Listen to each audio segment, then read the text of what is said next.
Weekend at Mort's. Weekend at Mort's. Gonna have a weekend at Mort's.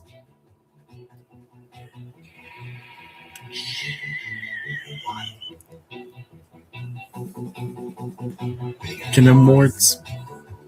Gonna have a weekend at Mort's. I have the weekend at Mort's.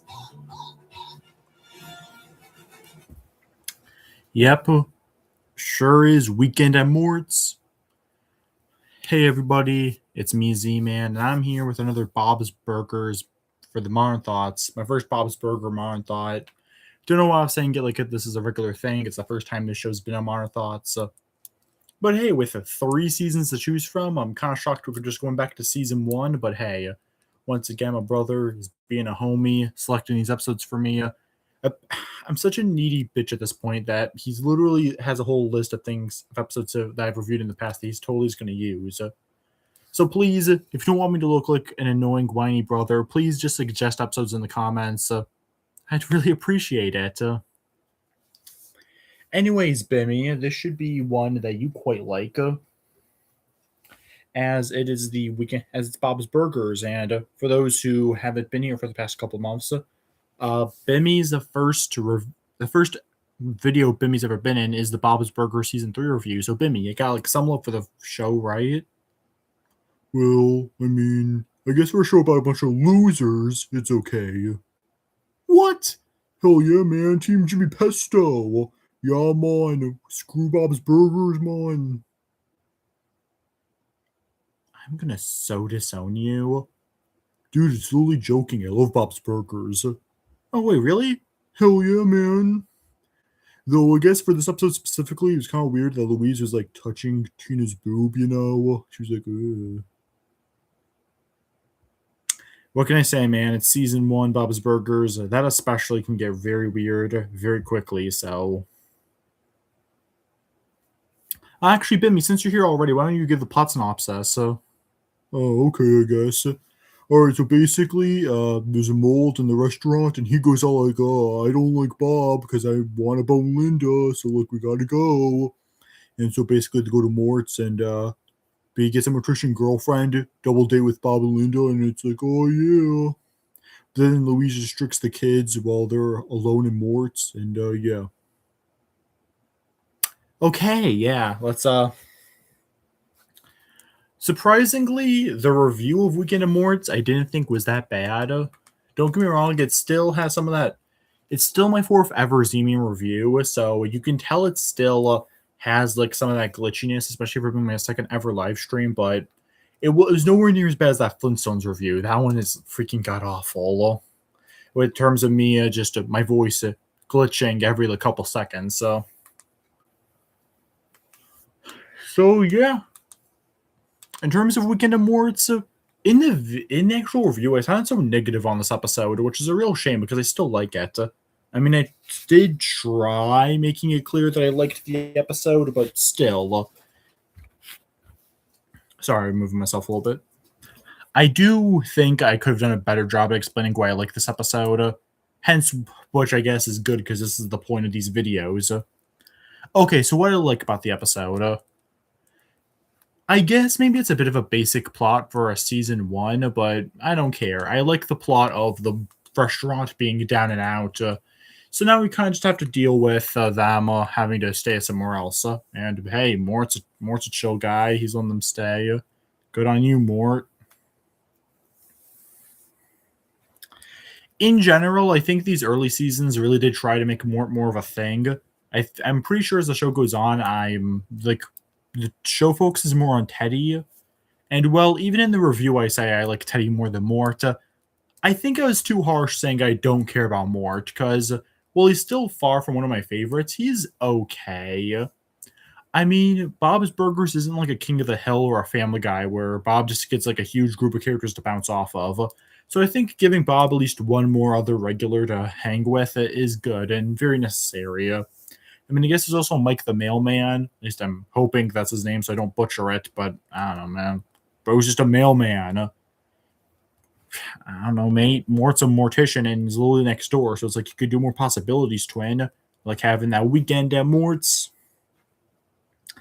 I can totally get both Bob and Linda's side of like the argument on this one. On the one hand, Linda, like Bob, is trying to vibe. He gets a day off after like what 10 years. Linda literally counted, so I think he deserves a bit of a break. But on the other hand, yeah, Bob, you really missed your chance to do something big and romancy here.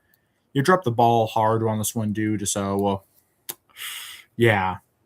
So we'll both definitely have like their points. I am glad that in the end, Bob does decide to go with Linda and dance, even though Bob's totally in his undies. But you know what? Who cares if everyone can see if everyone can see like Bob's like bulge or something? It doesn't matter.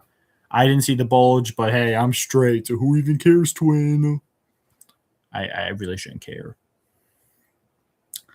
As for the kids, I think their stuff is very good too. Seeing Louise doing her classic season one Louise thing to do and just tricking everyone because why not? Of course, that's what Louise is up to because she's always just doing that in season one. That's like her stereotype for what she does in season one. She's always just tricking people, especially her family. Again, that helps for later in the show when they start to humanize her a bit more, make her more of a better person. But in this season, that's not fam. That being said, though, it's definitely fun to watch, so I'm definitely not complaining about it because it's definitely a funny time seeing her, especially since Tina is very oblivious. So when, like for example, when Louise is calling, like trying to come off as a mysterious message, Tina at first is like, "Oh, mom, is it you?" So Louise just has to deal with all that. It's funny, especially when Jean and mostly Tina realize like, "Hey, Louise is tricking us." But then they end up hearing some real mysterious noises, which do turn out to be Bob. But like, oh man, they don't know that. For all they know, Bob and Linda are still at Jimmy Pesto's. Speaking of which, I already said it in the original review, but I'm gonna repeat it here because it was like roughly a year and a half ish ago, and the point still stands. Especially now that I've actually watched seasons 2 and 3, I know they never bring this chick up again. Why couldn't Mort and this girl he meets in the episode just be more of a real thing? Again, Teddy already has the whole single thing working for him. Why does Mort need to also be like that? It's like at that point, why? Why are you forcing both characters to be just bitter singles? Well, I guess I shouldn't say bitter, but like just unhappy singles. I don't know, man. I'm not sure if Mort's relationship problems are ever really addressed past this episode, but it still feels like a missed opportunity. Still, though, it's at least kind of cute seeing Mort have someone, at least for this one episode. And Bob trying to cheer them up with his little message, but he's so clearly drunk, so it does mess up. He's not quite accomplishing what he set out to do. By the way, man, I know the middle to later seasons have their pros as well, but I kind of miss some of this early season one, rawness. I've started to watch a couple more clips and episodes from the later seasons, and while they definitely are good in their own right, at least from what I've seen, it feels like that certain edge that these first two seasons especially have is honestly low-key kind of missed. I could never imagine Bob just getting flat out crazy drunk like in this episode. I feel like the modern Bob would not do this, and while I do, and again, to make it perfectly clear, I'm trying to be chaotic neutral here. I do like the early season edge, but I do totally get why people can vibe more with the newer stuff. I'm just saying I low-key miss drunk Bob, and Bob, he's not flat out a Homer Simpson or a Peter Griffin, but he's also not perfect either. Anything else to add to this episode? I find it cute that even when it's not like a burger or anything, Bob still just totally talks to inanimate objects. That's just low-key become Bob's thing, and honestly, that's pretty adorable. I love it. I'm glad that even this early on in the show, they just let that be his thing. Anything else? Oh yeah, Hugo's a dick. Jimmy Pesto's a dick as well. Does their friendship ever get explored in the rest of the show? Okay, I'm sorry. That's a true point, though. Hugo and Jimmy Pesto were totally acting like they were bros in this episode, and I have no idea if the two of them ever have a single character interaction after this episode. I mean, I guess they both hate Bob. So they do fill a similar role in the series anyway, so I guess it totally makes sense they just vibe together. I don't know. I guess I never really thought about it until now. Overall, though, yeah, that's pretty much my thoughts on Weekend at More. It's a good, funny episode.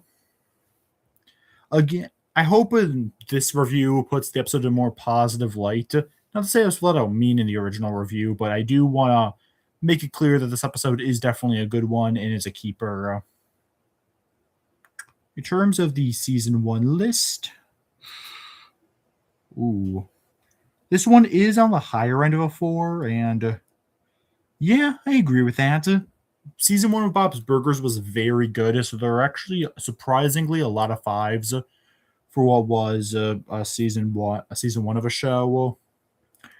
Which, I mean, come on, we all know that season 1 roughness is in a lot of shows, even ones I love like Aqua Teen and King of the Hill.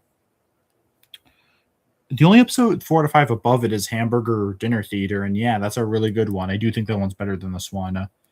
In terms of the other 4s, which are Sexy Dance Fighting, Lobster Fest, Sacred Cow, yeah, I like this one more than those ones. Though those ones are all good in their own right. Again, Bob's Burger season 1 was a very consistently good season of television. It's with this that I am now 5 deep into Modern Thoughts. 4 out of 5. So gonna try to. God damn it! It looks so glitchy. Okay, the score is now 1 5 out of 5, 5 4 out of 5s. Meaning, out of these 7 reviews I've done, it is by far the most. You guys really want me to talk about episodes I like without completely loving. Then you got the 1 3 out of 5, but still 0 2s or 1s, which, hey, I'm not complaining. I'm not exactly in the mood to rewatch an episode I consider mediocre or bad. Definitely, it at least lets me know what type of episodes you guys want me to watch at the very least. And with that, I think that's all I gotta say on Weekend at Mort's. Good, solid season 1 episode. There's definitely better ones out there, but hey, it's still a good episode. Like I say in the original review, a good episode is a good episode. And it's honestly pretty stupid and almost kind of like a narcissistic in a way to assume that that you need every episode to be amazing. Like, you can't just appreciate a good episode.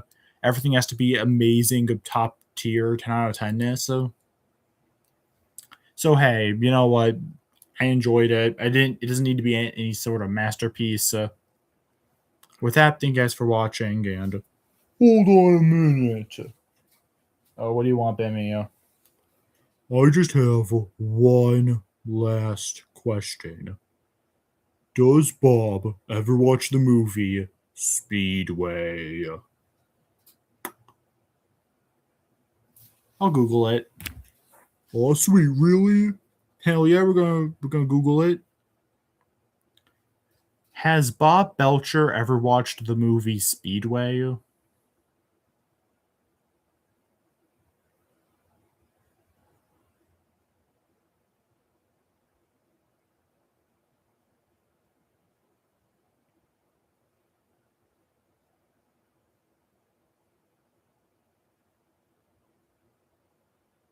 my god.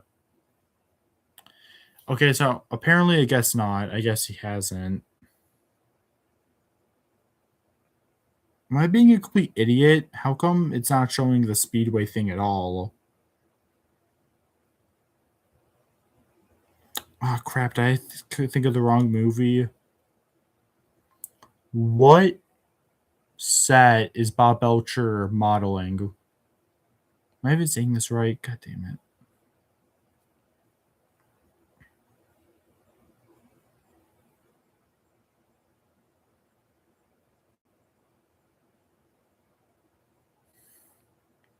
You know what? Fuck it. He got drunk and he didn't watch the movie. You happy with that answer, Bimmy? Yeah, I'm satisfied. Okay. Good night, everybody. Weekend at Mort's. Wait, it's Thursday.